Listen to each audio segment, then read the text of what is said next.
to the Wager Makers Podcast with Webb and Schmidt. Brick by brick, baby. I'm freaking out, Webb. I was told there'd be no man. Stupidity's going to be an asset. What a bunch of crybabies. Hello, my name is Steve Smith, and this is Rob Weber. Say hey, Webb. Hello. What's up, Smith? What's up, Webb? I'm Smith. That's Webb. We are the Wager Makers. Thank you all for joining us. Webb, this is Wager Maker Podcast number 130 we're going on right here. 130 or was it one? What did we figure out? Yeah, it was 129. I think last week was 129. Right? Yes, 130. Let me write that down. Amazing. I'm back in the garage. The annual, I'm back in the garage. Happily, thankfully, back in the garage. You can maybe you can hear the crickets. You're going to hear the Wager Makers Express below buy rate behind me here anytime. So, again, still shocking. Every time we come on, it's just shocking that we're back on for another episode. So, Webb, so wild week of college football. It was great to have college football back. NFL kicks off this week. It's going to be awesome. I got to admit, I'm feeling a little bit rough today. I had my annual fantasy football draft last night, so feeling a little sluggish here tonight. But I'm here. It's Wednesday night. We got kickoff. NFL season kicks off tomorrow night. Baby. Little bit of a rough start. A little bit of a rough start for us here in the college football. just to be totally honest, I think our picks here we had 11 picks last week, and we were the 4-7 start against the spread. Yeah, it's not in last good. week's pick. Not good. All right, so 4-7. All right, that's all right. We'll be all right. The LSU, I had I believed in LSU. That was one of those games that just the spread was just weird. That to the point of I should have known better. I should have known better. Webb should have known. Well, that wasn't that one didn't strike me as weird because I didn't think either team was going to be very good. I was surprised, I guess, not pleasantly, but surprised at how well Florida State played. But it was their second game, so I think that's a little bit of advantage. Big difference. But Brian Kelly just looked, I don't even know what that team just looked totally unprepared. Like, did you ever coach a game before ever? Did they the first game you've ever played at home in a crazy raucous town, like a raucous crowd? That they just looked shabby. They were not ready to play. I guess it's different when you don't open up against, Northwestern or whoever he starts his Navy or Army. Even worse than that half the time for Notre Dame. Right. That's what I'm saying. So, and then he saw that shit he had. We'll talk about this later, but with the reporter, when the reporter came in late. Yeah, what happened? And he said something like, "If you would win, I would." We'd be on time or something like that. Said something. Yeah. I think he went back and apologized later on, but that was something weird. But LSU just they didn't start playing it until the fourth quarter. You can't play like that. You can't. They had no offense. Their offense was hiked. The quarterback ran back and then ran, and then that was it. They should have scored on that first possession when the receiver dropped the ball, and then after that I think they forgot they had receivers, and I think that same kid got hurt, but. They were unimpressive. That Boutte is supposed to be big wide receiver. You could say it 100 times. Oh, this guy's like NFL wide receiver. All that. Catch the ball, kid. Catch the ball. Ball. Don't be a bitch. How about have some toughness? Right. I mean, don't walk back with your the whole. I don't even know what the fuck was his problem the whole game. Watching the whole game, it looked like he was bitching everybody. Yeah, right. Dude, you ain't doing shit. What are you pitching? They're throwing you the ball. First drive, you dropped one. Perfect, really nice pass. The guy was kind of covered, but a perfect pass over the defender's head. He had to go up and get it, but ball was in his hands. Didn't come down with it. And then there was another one in the second quarter where Boutte was running down a seam and in the end zone, and he puts it in. And the ball ended up falling by his feet, but it was like Boutte didn't even look at the ball.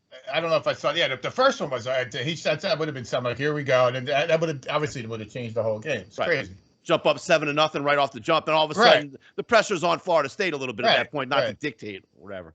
Yep. So, and then down here, of course, the LSU faithful talking, just blaming everything on the quarterback down. The quarterback to me was the only dude on LSU that was balling. Maybe he ran for 120 yards. Webb, he had no turnovers, 200 plus yards. I think he had 9 incompletions out of 29 passes. I don't have the numbers right in front of me. Yeah. And I can count probably 5 straight up drops out of 9 incompletions. I mean, I don't know what LSU fans watch sometimes. I really don't.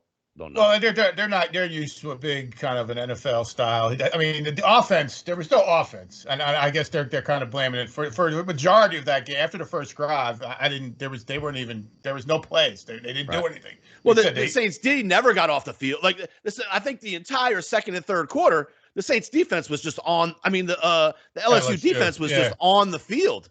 Every time there was a 3rd and 7, boom, tight end over the middle. 3rd and 7, boom, tight end over to like every time. You just couldn't. They couldn't get off the field. Could not get off the field. They had some drops too, Florida State.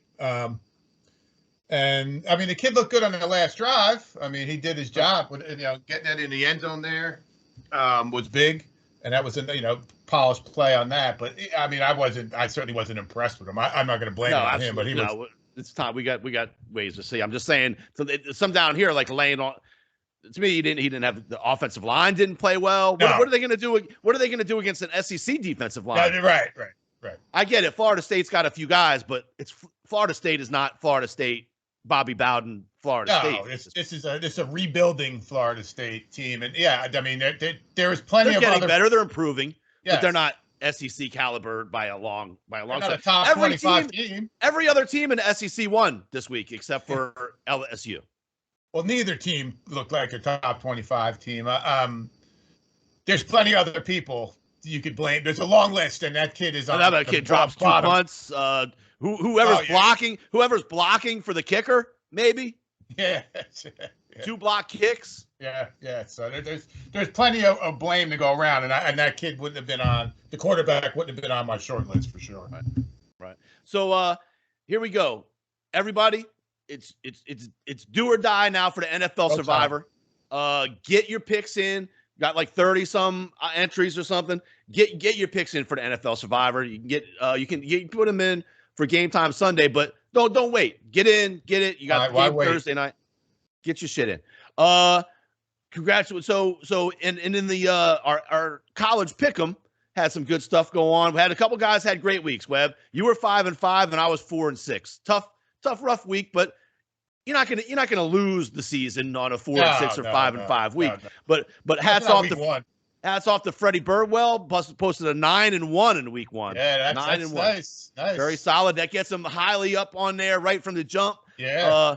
Junior 8-2, Jay Bama 1 7-3, Jim 7-3, Malcolm 7-3. Even though Dude Rev G with 7-3s, and then I saw that. Fat Frank 13, Go Tigers, Gulf Coast champs, and Jared Fowler and TL all got 6-4s, and then we got a bunch of 5-5s and 4-6s and stuff. It's all right, early still, but that's nice to get on. Bottom. Our guy Scott Wheatley and Dirty Bob Mangino, posted the goose eggs this week with 2-8 with 2-8s, the 2-8s. Yeah, that's tough. That's tough, but hey, long season, Webb. Long season. And what Polish went 10-0 last year, so Fred doesn't have he's got to have a better week this week. I think it was me that went 10-0. It was me that went 10-0 last year. That's what Polish mentioned the other day. Yeah. Yeah. I forgot about it. I thought it was you. I think I lost it all in the last week, but I went 10-0. I went 10-0 in 1 week, maybe a few weeks before the end. But I'll get hot. I have a tendency to be streaky cold, then streaky bad. Yeah. So, but Webb, it was just good. The opening weekend, there was some good games early on, like Penn State. The Penn State and Purdue was a good game. Yes, then I was watching the West Virginia and Pitt. Yeah. Both games really well played. I thought for sometimes early in the season in college, the quarterback play can be really horrendous. And but these are, especially the Pitt and West Virginia, those teams are going up and down and making plays. And both quarterbacks in the Penn State and Purdue were capable. Offenses. Sometimes offense can look real shoddy in college early on, but that's now we've talked a lot about the transfer portal and how it is changing the game and how we're not really used to seeing this. But I'm starting to think, well, maybe it's not such a bad thing. We talk shit about guys leaving a lot. Why have I think in the Pitt and West Virginia game, both quarterbacks were transfers. The first year transfers. I think they might. You might have said they're both from USC. If I'm not mistaken. Both were at one point. JT Daniels was the starter, and then I think he went to, I want to say, Georgia, and then they got a transfer from Wake Forest, ended up getting hurt, and then what's his name, Bennett, whatever, the kid who won it last year won a job, so he left, and the other kid, Slovis, was the guy who took over he started as a freshman and had a bunch of success, and that's what knocked JT Daniels out. So yeah, I mean, it worked well for both those teams. It did look good. The intern was down there. She sent me some pictures. His son goes to law school down there, West Virginia, down there with his wife, and I guess his son's girlfriend's family. So that's a big party down there. That's like the backyard brawl. But they didn't play it in like 9 years. Is that what they said or something? I don't know.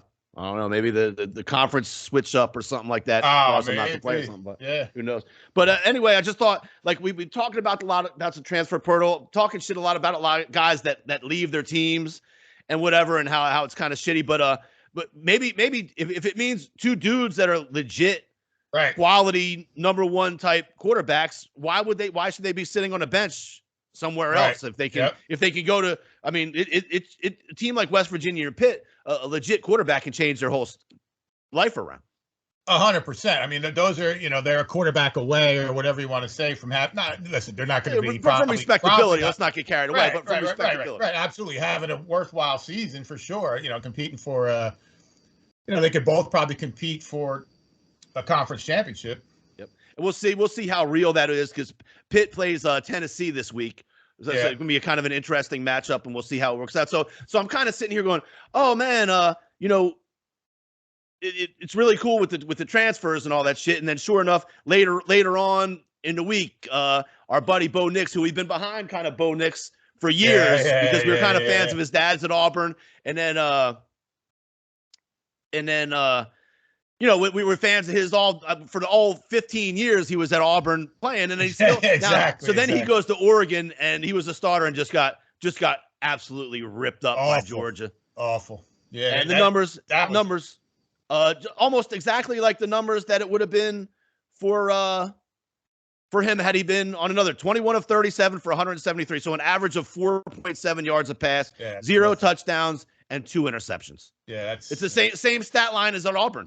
Maybe it's time for him to just give it up and just maybe say, listen, I'm going to go into another line of I'm going to follow whatever my dad did. I'm not going to play college for 13 years and unsuccessfully at big time programs and try to with some false promise.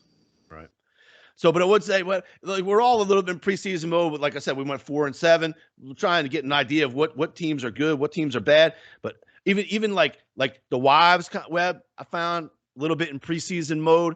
Like there was a couple times, like it was like crucial points in certain games, and I found that Sharon walks in now, like stress off the outside, where at the mall or whatever, and comes right in front of the TV, right in front of the TV, and starts telling me the story about how whatever happened. So we got to get the Wives. It's time we got to step them up a little bit. Everybody's got to step their game up a little bit. The season's here. Right. No more. Look, I'm here. I'm listening, but get out of the way. Yeah. So everybody's a little bit in preseason mode, and I found that happen a couple times. Go right into the story and not realize and even somebody said the other day we were talking to him the games are played even whether you're watching them or not. I think dude might have said something like that, and I'm like, dude, obviously you don't know anything about gambling whatsoever. If you think my teams are winning without me sitting on this fucking chair, clenching my fucking ass. Watching these fucking games. No doubt. Like tensed up, like waiting for every play to see what happens. I got a question. I'm upset at only two things. Well, that Oklahoma State was bullshit. They should have fuck them. They should have covered that game. That's my team though, Central Michigan. That's my MAC team. I remember the quarterback and running back from last year. But that over was an easy over. The one. Oh yeah. Yep. The UNC. But there's two games, which game? The Illinois game, we knew it was funky with the line. Yeah. And I think they lost by 4 maybe or something like that. And then we ended up, I don't know if Virginia Tech is even on our list here, but that was a late entry. Yeah. That we knew was something to matter. And who did they play? I don't even remember who they played, but there's no way. Old Dominion. Old Dominion. So, and ODU wins outright, right? Yeah. Yeah. Oh, yeah. And that's the first game for that coach. I mean, that's an issue. And that's they're a legit program. They always have been. Right. So I couldn't believe they couldn't win that game by a touchdown, much less not even win, like you said. Right. Part of the problem with I went the 4-6 in the pool. I lost 2 games by half a point in that. I had North Carolina, and in that pool they were laying 2.5, and that was a wild game where they ended up winning by 2. on the missed 2-point conversion by App State. Yeah, And then also Arkansas, which I thought was a good play by us. It was -6.5 by game time, but in our pool, the line was 7.5. So I lost that one by a half. I won that one with the man and lost that one by. So I could easily been 6-4. You could have but swapped obviously it. that's the way it goes. But NC State, they played terrible. Georgia Tech kind of hung in there for a while, but you just felt like it was only a matter of time until Clemson kind of went over the top on that point. They did not look good. I was disappointed in Georgia Tech, but Clemson, I mean, how are they number 4? Like I don't see that's, there was some rankings I didn't get. You got Notre Dame's number 5. Did they just automatically slot Notre Dame in a great spot? Is it ratings? Like, is it easier to say, oh my God, Notre Dame's who they play? Ohio State. Oh my God, it's number 1 against number 2 against number 5 or something like that. Right. So I mean, what has Notre Dame done besides be the best of all the rest for the last forever since the 80s or something? I mean, they're going to end up, I think I don't have their schedule. How many more games do they have, really? 1 or 2? I mean, there's going to be, I think they play somebody legit, which I was kind of surprised. So they're going to still end up with, whatever. They're going to be 8-3 or whatever the number is. Yeah, but they were not impressive. And then they had some defensive tackles that look good. But, it's just more of the same bullshit. Yeah. And then to speak on that, too, a little bit. So the college football playoff, the CFP, CPF, whatever they call themselves in the ACs. So the big news this week is they're going from the 4-team playoff scenario, Webb, to the 12-team playoff scenario. So I have it here who would have been the teams, the extra teams this year, last year, of course. So last year, if you remember, was Alabama, Baylor. Oh, here comes that wager maker. There it is. That wager maker express is loud in the garage, man. Be careful. Your house must shake when it comes by. So we got Alabama, Baylor, Cincinnati, and Michigan. So Baylor was in it last year? Yeah, Baylor had an excellent year last year. And so out of those teams, I think everybody would agree last year, if you kind of remember, those were the best. The number 1 team was in that. Who was in it last year? Alabama. Who won it last year? Alabama? No, Ohio State won it, didn't they?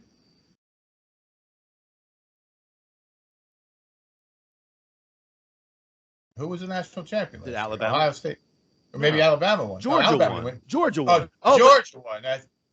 That's who okay. won. Okay. So what this is showing me is how it would have laid out if this new format is. Oh yeah, because Georgia, that's who wasn't in it. Georgia is probably Georgia instead of Cincinnati. I bet Cincinnati wasn't in it, right? Cincinnati was in it. Cincinnati. Right. Well, we'll have to look. Yeah. Man, I wish we had an intern. Yeah. I wish we had. But okay, so it was the top 4 seeds. The way it would be last year would have been, because it's got to do with winning the conference or not winning the conference or the conference championship. So it would have been Alabama, Michigan are 1 and 2, and 3 and 4 would have been Cincinnati and Baylor.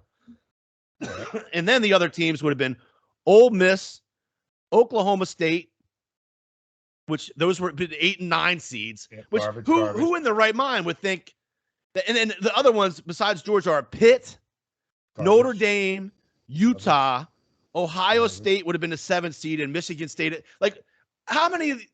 Who's watching this going, those teams might be the best team in the country? Right. Michigan State came out of nowhere, first of all. It's silly. It's too many teams. It doesn't. It just seems like it's money, but there's so much money going around anyway. I mean, I don't know. And then, but the thing is, there's still going to be somebody number 13 and 14 be like, why not us? What do you mean? We talk about that all the time in the NCAA tournament for hoops. There's 65 teams now. 66 maybe, and there's still a whole show afterwards of the 68, 69, 70 teams going, well, wait a minute, we beat them, they beat us, all this shit. 4 is the right number. I've never thought under this 4-team system that the best team wasn't involved in the playoffs. I've never thought that. Absolutely. They always ended up getting right. But again, more games, more money. Hey, I'm down with more games. I'm down with more games. Yeah, it doesn't matter. I don't think it hurts the best team, best teams, but it's just enough already. So all right, so we talked about we had a rough first week. Not the worst ever, but a rough one. But Webb, I got to call you out. One of these things you've been talking a lot about tennis. Usually you're not the you're bet with the head guy, not with the heart. Yes. But so you send it at afternoon. I forget what afternoon it was. Man, listen, I'm falling for the Serena hype. I bet. Believe it or not, Webb has a feel good. He writes me the whole right. Listen, say it just like this. Webb falls for the feel good story and is falling for Serena's last hurrah. Yeah. Get on her tonight. She ain't done. Ain't lose. Yeah. She ain't done. You're welcome. Right. Webb. Yeah. That's what I get. No good deed goes unpunished. I fall for it. We're posting it, putting it out there. She still watch a whole damn tennis match, Webb. Yeah. And just watch her slowly kind of deteriorate. It was good. Great match. It was great good. match. It was good. Yeah. Lots of star watching in the U.S. Open right there in New York City. Russell Wilson was there. Yeah, it was. I mean, it was Russell Wilson, his wife. But of all the people, Webb, of all the people to fall for the sentimental, you caught up in there too close. You're too close to New York up there, I think. I should have. Yeah, back in the day, the real Webb would have just bet the fucking other way and took the odds. And come on, right. Yeah, asshole. He said fuck Serena. You like fuck Serena. Yeah, right. Yeah, fuck that. I don't know what's happened. I don't know. I'm getting old. I guess I'm having a kid. The whole older kid. Yeah, that's it, man. The assholeness wins. And then, we saw some old tennis player. I don't even know who it is. Some lady from Australia comes out and said, "Well, I've been a fan of hers, but she's never been a fan of she's never given me the time of day or something like that." Right. I saw it. It said court something about. So I thought like there was some issue. Maybe she was involved in some type of, I don't know, legal litigation or some shit. And that's like the woman's last name. And she's like, I don't know how old. She's in her 80s, I think. She's some Australian woman. It's like she's never given me the props that I get. Like, why? First of all, who the fuck are you? That's A. Number one, who is this? And B is like, who the fuck is she? She don't owe you shit. What do you mean? She fucking cracks out titles like Grand Slams or whatever. And then it comes out like this woman, like, I don't know, she stopped playing because she wasn't a fan of same-sex marriage, and that. So what's Serena gonna do? Like, I'm sure she was down with the with the brothers getting into tennis. Right, so right. I'm sure she was a big supporter early on. Of women, of black chicks playing tennis. Yeah. So she's gonna run. Come on into the club. Come on into the club. Right. I think she actually literally wanted her to like thank her and reference her or something in her speech. So anyway, but I thought the girl that beat, because it was kind of there's been a couple times I've watched Serena play, and it was each time when she loses, it's kind of an awkward. Like that one up and coming girl beat her maybe in Wimbledon or something like that a couple years ago, and even was crying by the time it was all over with because she felt bad because she beat her and the crowd was kind of on Serena's side and stuff like that. So first of all, they run over to Serena. They interview her. She says, "Oh, thank you, everybody. Love you all this stuff." The crowd's going wild. And then they go to the girl who won and moved on and say, "Well, how do you feel about this whole? How do you feel about standing here in front of everybody who's been rooting against you for the last hour and tell you?" But she said all great things about one of the best post speeches. Kind of just said all the right things. Said it nicely, eloquently. Exactly. She's completely composed. You just feel like why can't more people just say the right things once in a while? It would go a long way. It would go a long way for them if they would just do that, because she was in a rough spot. The whole crowd was rooting against her, but not in a bad way. They were rooting. They weren't booing her. They were rooting on Serena. They were really rooting against but everyone in the building was against her. There's no doubt. Everyone was rooting for Serena. Right. Absolutely.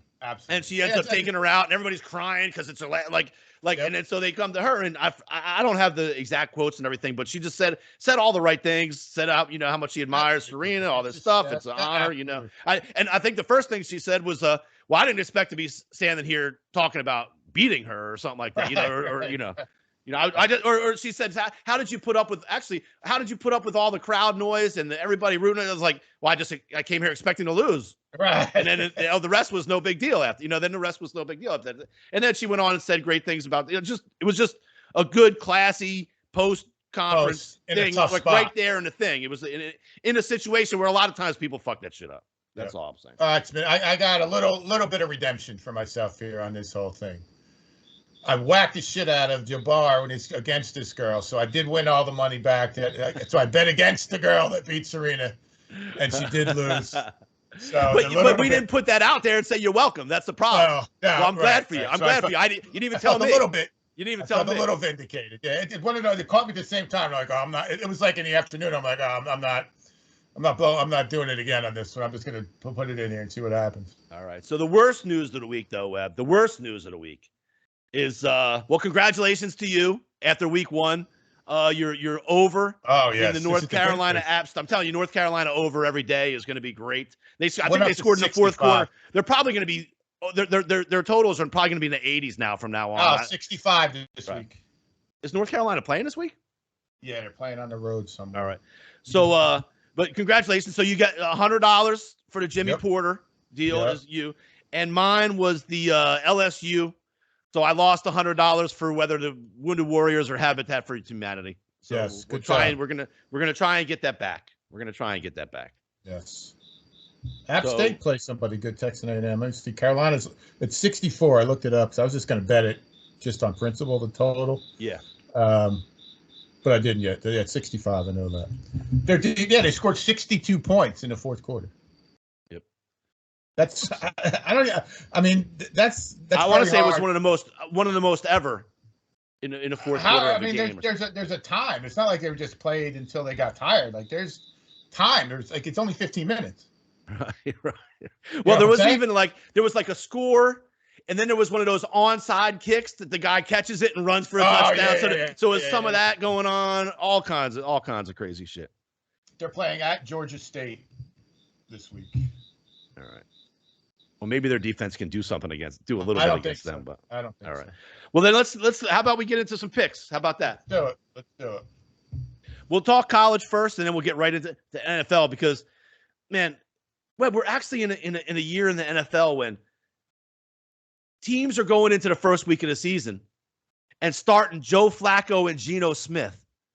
How bad is the quarterback status of the NFL when I get there's injuries and stuff, but damn, Joe Flacco, like I believed in Joe Flacco as a backup it feels like 10 years ago. And I was like, he's probably going to be a quality backup, and he never was.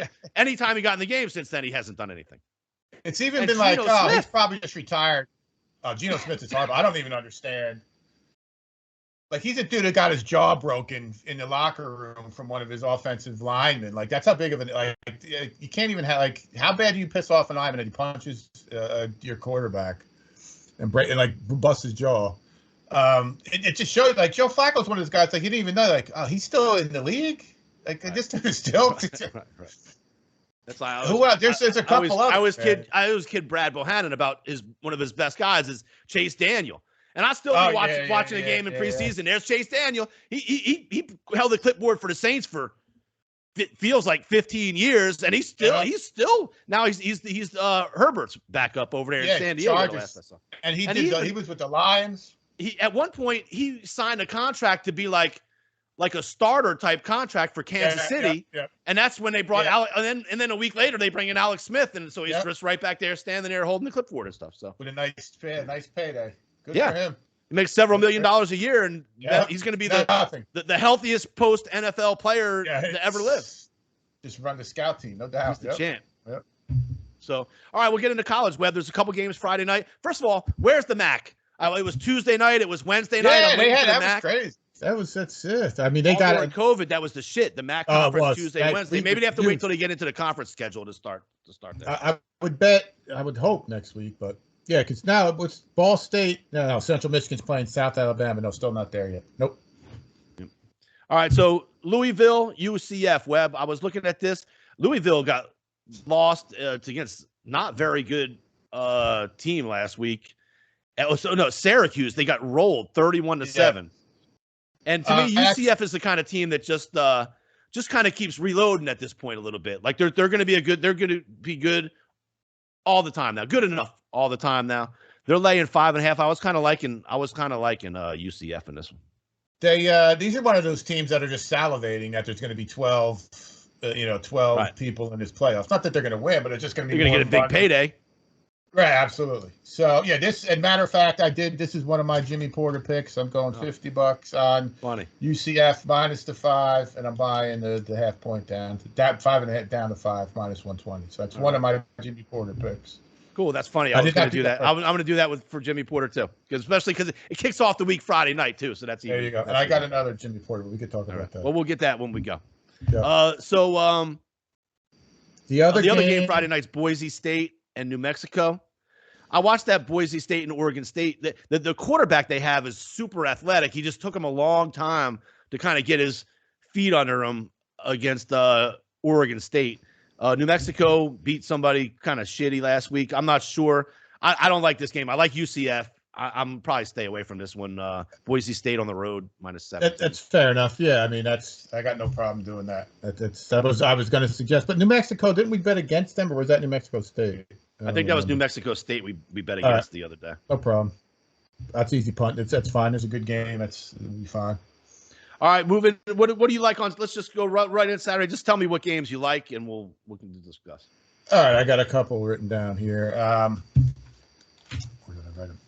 I do like Notre Dame actually this week. After even talking that shit, they're minus 20.5 against Marshall. It's at home. I think that the Notre Dame defense is going to hold it down, and I mean they're going to make enough plays on offense. I don't think this is a big spot for Marshall. This is just a typical Notre Dame team that they're going to beat up on and be like, oh look, look at all their recruits. Look at these guys. So that's to me. This is easy. This is their bounce back. Their little bounce back, and it'll look good. Yeah. I can see that. I'm going to buy it to the 20, so I'm going to lay 20 with Notre Dame here. The next one, too, we talked about this briefly. I am a Tennessee fan of their offense. I do like Tennessee this week, -6 at Pitt. Tennessee scored 1 million points last week against nobody, but they can consistently score. I've paid a lot of attention to them. The dude can coach, the offensive guy, the head coach, and they just got playmakers at the skill positions and a couple good dudes on defense. So I like Tennessee -6.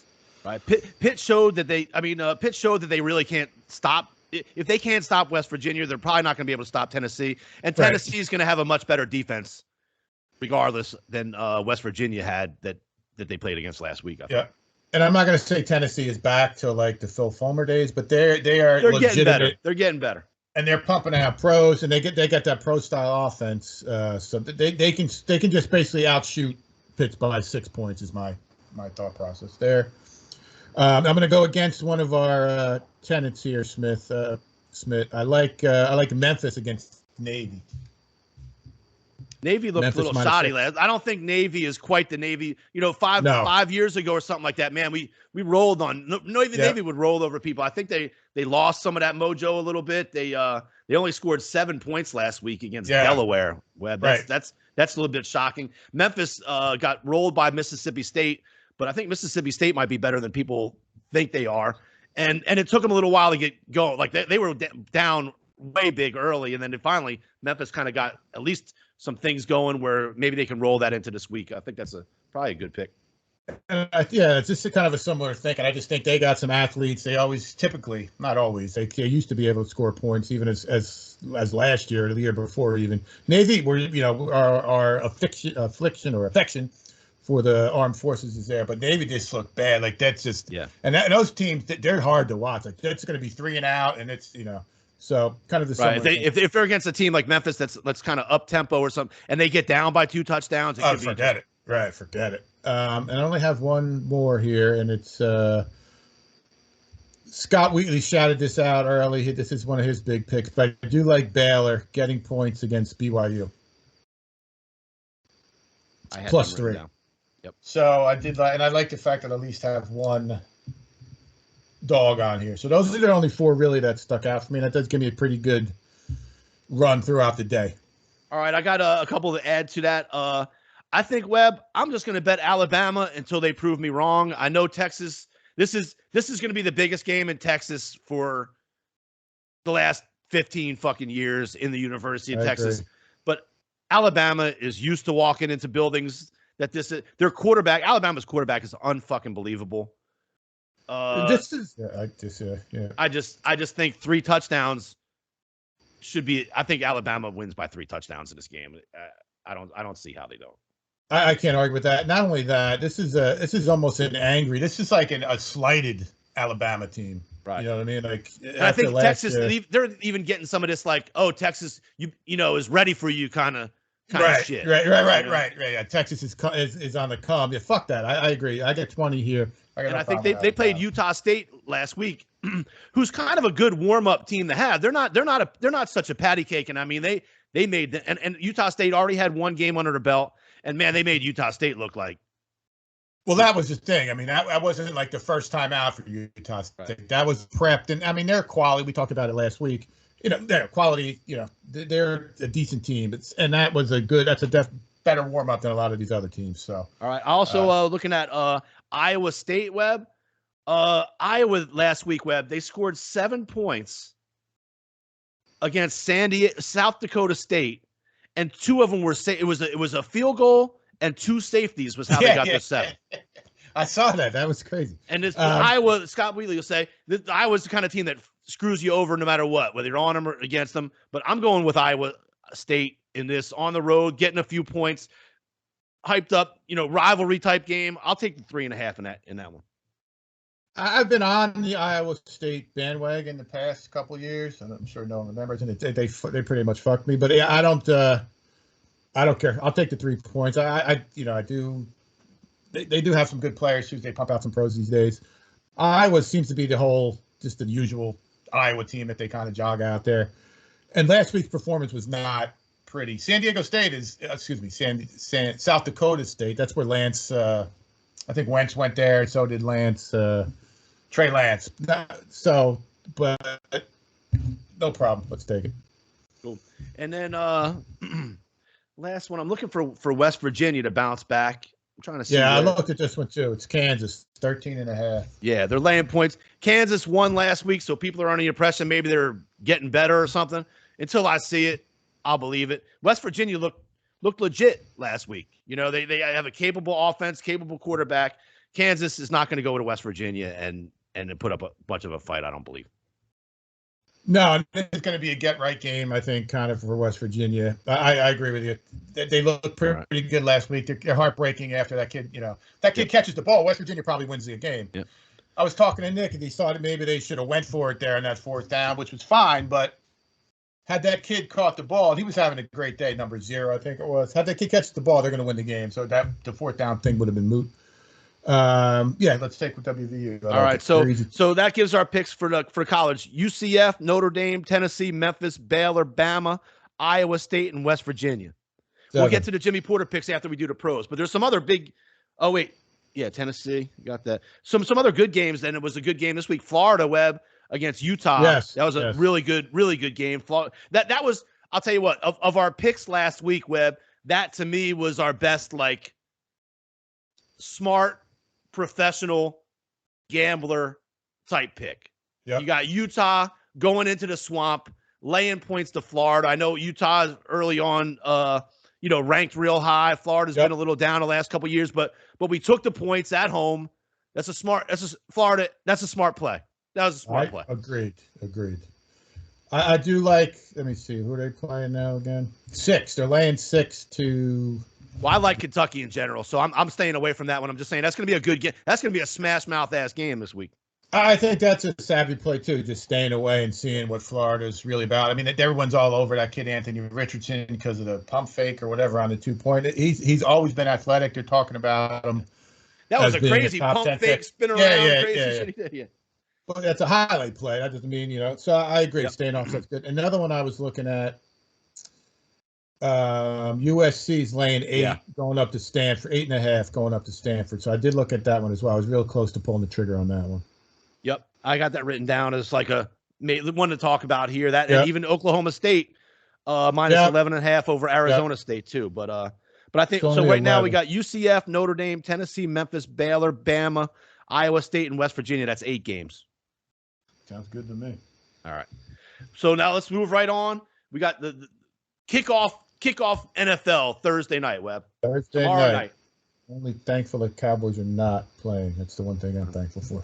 Buffalo at the Rams. I mean, listen, the Buffalo. I don't know if we talked about it. Len, we talked about, but before we start anointing the Buffalo Bills, let's have them win something.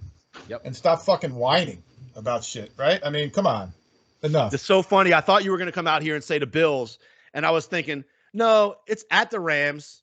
It's that kickoff celebrating the Super Bowl thing. You still got Aaron Donald. You still got, I'm not Super ready. Cup. How are you? How Stafford's supposedly healthy? I mean, how are they laying points? How is the Rams getting points in this game? To me, this is just clearly something that's just all hype driven. From the nation thinks the Bills are still the great, right. And so look, Bills are an excellent team, one of the best in the NFL. But so do Rams. In fact, they won the Super Bowl last year. If you don't remember, right? And they made some moves. They signed some guy. I mean, I love that guy Robinson that played for the Bears with no quarterback for the last 10 years or whatever it is. He's a playmaker. They did lose Von Miller, but I think they brought somebody else in. And this is a team. This is a good team to root for because they're always taking shots. They're signing dudes and doing crazy shit. And that was a great thing when McVay, I don't know, that they leaked that thing, and he was like, "Are we going to let our nuts hang out and go for it? Or are we going to be happy with, winning 10 games and making the playoffs and then, going home or something?" Yeah, when they got rid of Goff and brought Stafford in. Stafford is if you remember, that ball should have been picked off by Jaquez Tart. So I'm not. This is not a Stafford pick, but I do. Let's take the Rams. Yep. I'm down. That was funny. I thought you would say the other way, but that's great. All right, what other games on Sunday you feeling good about? I don't know. I was just going to kind of go through them all here. I don't know what your Saints are -5, -5.5 in Atlanta. I feel great about the Saints, but I'm not going to bet them laying points on the road. 42.5. I think the Falcons. We've talked a lot about the Falcons probably being one of the worst teams in the league. Yeah, I mean they're literally they got the tight end Kyle Pitts. I think is the only, and I do think Mariota is a serviceable quarterback. He got a bad, he's a victim of where he was drafted, but I would stay away from this one too. This is an interesting one to me. New England +3.5 at Miami and 46. I think last year Miami was easy. Just take the under. I don't know. This one's a tough one too. I'm not sure. Any thoughts on this one? I don't. I mean, I would probably lean, since this is a nice division game. These teams always kind of go at it. I would lean to, especially since it's 3.5. I would kind of lean to taking the 3.5 points. But I think Miami's going to be a much improved team. I'm still not a believer in Tua. I think Tua might be the one thing that holds this team back. But I'm not. But after Mac Jones, I was pretty high on him after his first year. It was last year or early. Let's say early in this last season. But really, he hasn't shown me much improvement here in the last little while. So I think I'm just going to wait and see on that game. If I had to, I would go under the 46. I'm not as down on Tua. I think finally this is a year you could kind of. There's no excuses. He's healthy. He's either going to do something this year or they have to move on. That's it. And in fact, healthy. I think that's partly why they had issues with their coach last year, is because either he wanted Tua and the GM didn't, or vice versa. I think it's probably vice versa. I think the coach was like, "Listen, this dude," or maybe it was the year before that. Yeah. That there was some issues there. But that's the first year coach too. This is Mike McDonald or whatever from the Niners. So that's a good game to stay away from. We'll get some 1 o'clocks, I'm sure. Next one I have here is the Browns at the Panthers. Carolina -1.5 and 42. The Browns are talented. This is another one of these teams. I'm tired of hearing about how good the fucking Browns are. Let's win some football games. I understand that Jacoby Brissett is starting. This is another one. I do think Baker got a kind of a raw deal a little bit as well. It's his own fault though. He's on every fucking commercial, and it's just another victim of where he was drafted. But I'm going to punt on this one too. If I don't know where I would go. I think if I had to make a play on this, I'd go with the Panthers at home just to win. I just feel like the Browns are just a screwed up. To me, they're just screwed up franchise. But I also don't like Mayfield saying he's going to fuck the guys up before the game either. That doesn't help your fellow teammates at all. Right. I mean, they got some talented dudes. Myles Garrett is good. Denzel Ward is good. Nick Chubb is good. So, and I'm not yet a believer in the Carolina their offensive line. So I'll stay away. Yep. We got a couple games that we'll get to. We got next on the list. I got Pittsburgh at Cincinnati. All right. This is one. -6.5. This is one. Everybody in the world is now anointing the Bengals as the they're back. The not back. I don't even think, though, you can't say the Bengals are back. They've never been. It's right. Ken Anderson or something. Right. But now they're already laying basically a touchdown to the Steelers. And look, I'm not saying the Steelers are probably in a down year, but they still got that running back. They're still going to play decent defense. I still like their coach. To me, the way Big Ben played for the second half of last season, Trubisky is probably an improvement over what Big Ben would be. I just feel like I'll take the Steelers plus 6.5 or 7 at the Bengals anytime. Even a down year for the Steelers and the Bengals. If the Bengals are good, I'll take a touchdown on that. No doubt. Let's do that. I was afraid you were going to go with Joe Burrow. Yeah, I mean, again, the Bengals had a great year. No one remembers that it was like a crazy, wild run that got them there. And seldom does that type, the ball bounce that way. I think that in the AFC Champion or one of the games, the dude got sacked like 11 times, and they still won the game or something crazy. I mean, in the NFL, the difference between a good team and a bad team, and the difference between a win and a loss is so slim in the NFL that you're going to give a division team that basically has owned you for the last 30 years a touchdown just because the hype is around this thing. And look, maybe the Bengals are the new up and coming great team, but we'll find out. I'll gladly go down with the Steelers plus 6.5 to find out. And then this will come, what this is a 1 o'clock game. Come 4:30 on Sunday, and the Bengals win by 3. Everyone's still going to be, the Bengals are fucking great. If Jamar Chase scores 2 touchdowns and Burrow does whatever. Yep. Joe Mixon has some runs, and there's still Bengals are still they beat the Steelers. Woohoo. Yep. So next on this is I don't even know this game. San Francisco at Chicago -7 and 40.5. Well, my take on this is this. You have a guy starting at quarterback that's basically never started in the NFL at quarterback before. I know the Bears are down, but I'm going to take a home dog by 7 points and let you prove me that your rookie quarterback is. And I like Justin Fields. I don't think he's got anything around him, but he might be able to make a few plays with his legs to do something in this game. I think this might be an under type game, a low scoring type game. But I'm looking at the totals already 40.5, so you can't. To me, that's too low. But I'll take the Bears plus 7 at home in the opening day. The Bears don't know they're bad yet. The Bears they're out there thinking, hey, we got a shot. Let's do this thing. I think the Bears know full well that they suck. They don't have any players at all. Not that I'm not. This is not a pro Trey Lance thing. They're going to hand the ball off and then toss it to Samuel and do whatever and let Joey Bosa go nuts on the defense. I'm going to push back on this one a little bit. All right, well, we can get away from it, but I'm going to probably be taking the Bears plus fine. 7 in that one on our own, but we can skip that. What about Webb? I mean, we've talked big about the Eagles this year. Mm-hmm. I've been watching that Hard Knocks. Yeah. The Lions, Dan Campbell's rah-rah. Day one, they're going to be fired up. Home dogs, again, a home dog. What do you think about that game? I'm going to come off. This may come off. This is, I think, the first sellout, and I don't even know how many games. It's standing room only at Detroit. I think there's some belief there. I think that rah-rah stuff, I let a war thin. They do have some talent, long story short here. I do like Detroit plus the 4 at home. I'll never make you not take points, Webb. I'll take Detroit plus the 4 in this. All right. I'm crossing out my Bears and putting the Lions. There you go. All right, I got the next one here. This to me seems pretty easy.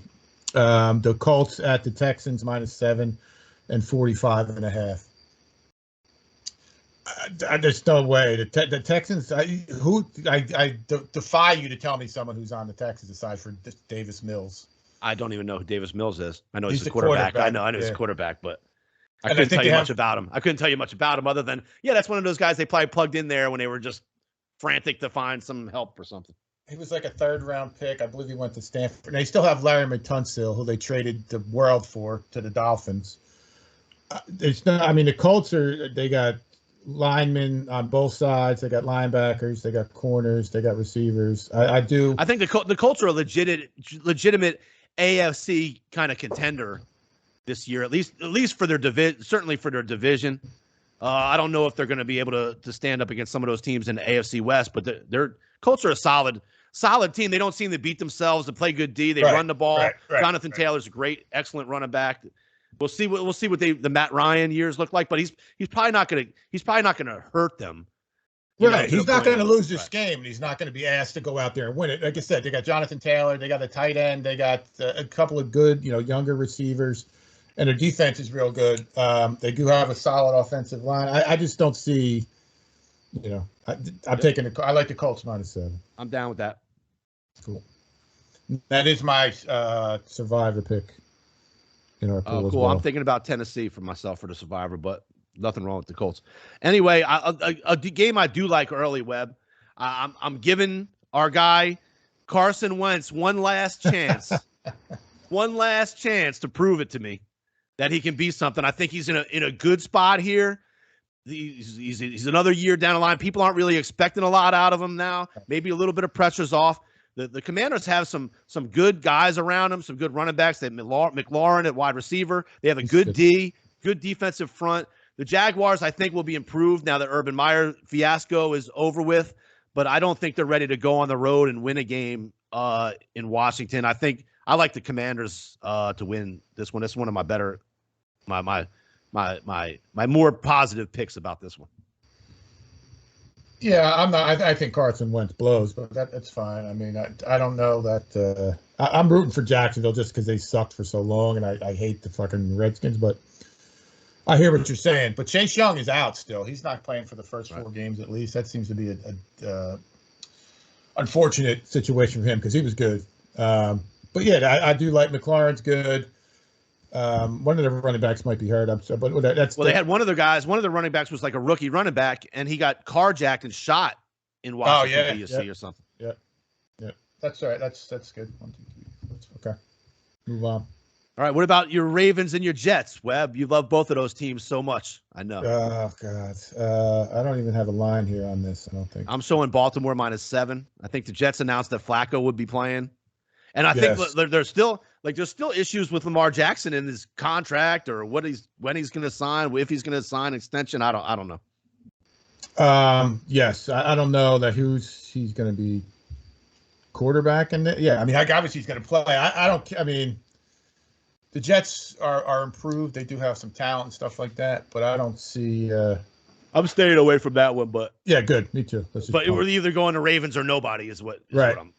That's an interesting pick. I was wondering if somebody was going to pick that in a survivor. I was wondering. Next early game is they got. I guess that's it early that we've talked about. No, that's not even it. Oh yeah, yep. The next one I got on the list here is Kansas City -6 at Arizona, 53.5.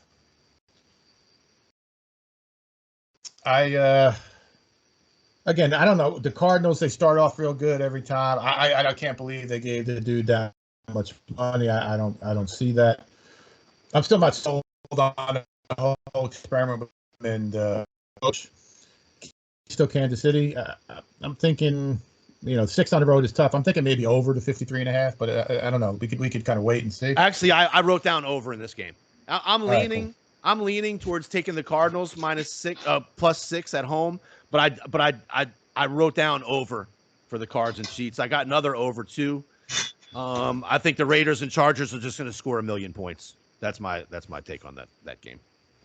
Whatchamacall, J.C. Jackson, I think his name. He's out. He's a high end corner for the Chargers. Chargers -3 and 52. Yeah, I don't have any problem going over there either. Why not? Other games later in the day, Giants and Titans. Titans are one I'm looking at possibly using in the survivor. But they lost some important pieces this last year, but they still have Derrick Henry. They're still going to play hard. Vrabel always has that team playing usually smart, solid football. They never have a kicker for some reason. I don't know if they ever get that worked out. But it's just I can see them getting away to get the job done against the Giants at home. For me, this is a risky pick. They lost. They gave away their best. I don't know why they Receiver? would get rid of. Yeah, I mean, he was like the heart. Not Derrick Henry. And he's a guy who beast. makes Tannehill's numbers look so great. Because Right. Tannehill hit him in a hitch pass and he'll go 80 yards, and all of a sudden it Yeah. looks like Tannehill's got some shit going on. And not only that, they lost. I think his name is Harold Landry. He's their leading pass rusher, sack guy. And I'm still kind of waiting for the shoe to drop. I mean, they've had some successful seasons. That cycle's gonna start going downward. So I'm not a big a fan of this pick as you.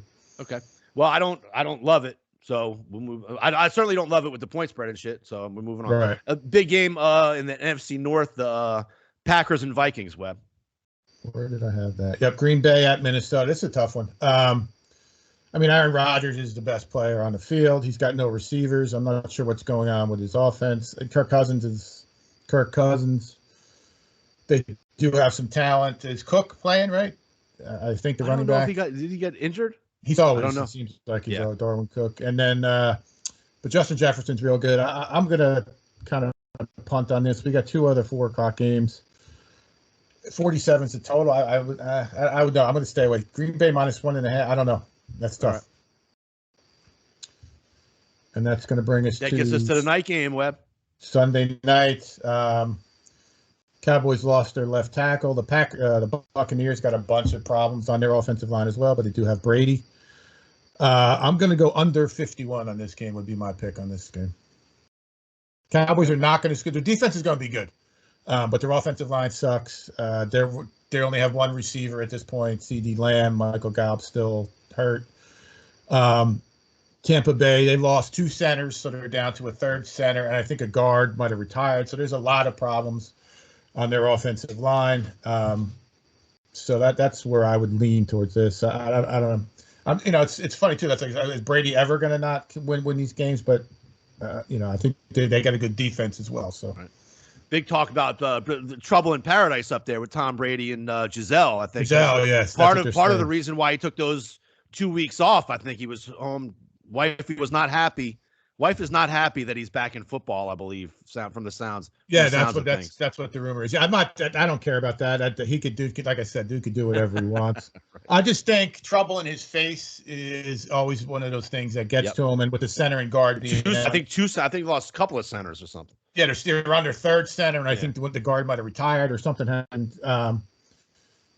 So that's I don't think he's going to have his greatest game. So that's where I'm going to lean. I'd go there. That's what I would do. All right. So we punted a little bit on some of these games because we got a few totals. That usually means we're taking a wait and see approach for this first week.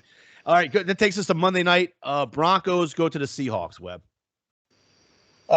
This is another one that the Denver Broncos. I'm so fucking sick and tired of hearing how good they have so much talent. They're a quarterback away. Blah blah blah blah. Blah. They've had 75 coaches in how many years? 75 quarterbacks. But I'm not sure what Seattle's doing. Like they don't have anybody that we talked. Geno Smith cannot.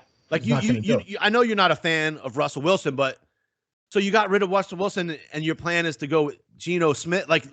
You had no other. And then maybe you thought Drew Lock would be better than he is, or healthy, or I don't know what. But your plan now is to go to Geno Smith, right? I mean, and not only that, they let other guys go, like long time guys. They were long in the tooth, but I don't know who they replaced. I'm not. I would assume their replacements are not as good. I'm not that I'm not a fan of Russell. I'm just sick of it. Just kind of sick of him. But there's no way that Denver should not win this game, especially with Russell Wilson. They're going to let Russ cook with that stupid ass saying to win that game by 6.5. This will be. I was very heavily contemplating this for a survivor pick. This is going to be my survivor and one of the other ones that we're in. All right, so we'll go with the Broncos. I have no problem with that. I can't see Seattle, but the only thing is the Monday night home dog kind of situation and stuff like that's always scary. But I just think the Seahawks are a bad team right now.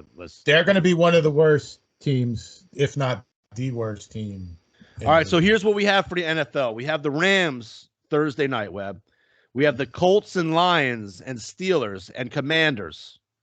And then we have over Cardinals, over Raiders, under Cowboys, and we have the Broncos.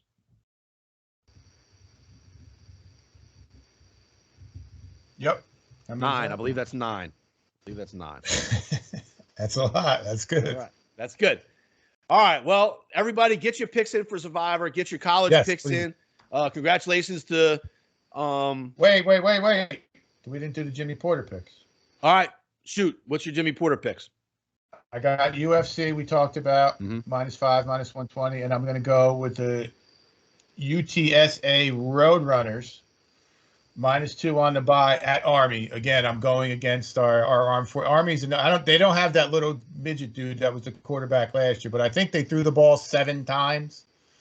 And UTSA showed pretty well, better than I thought they did. And I just don't. This Army, they seem like those Armed Forces teams are down. UTSA is a good team. They've become a good team in the last couple years. Yep. And they're like, yep.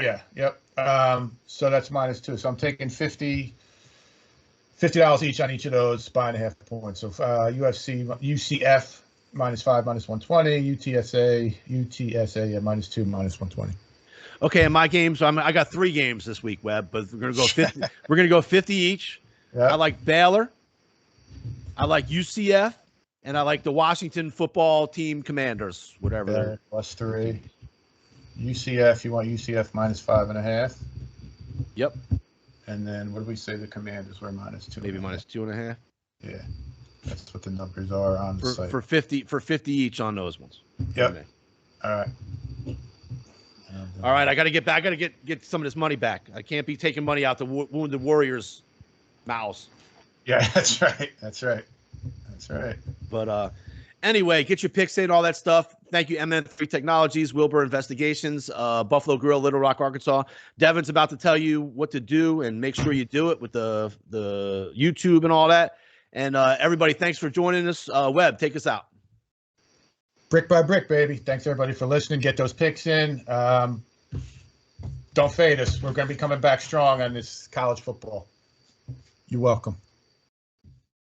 Hey guys, it's Devin. Make sure you subscribe to the Wager Makers podcast on YouTube, like all their videos, and click that bell so that you turn on your post notifications and you never miss another video.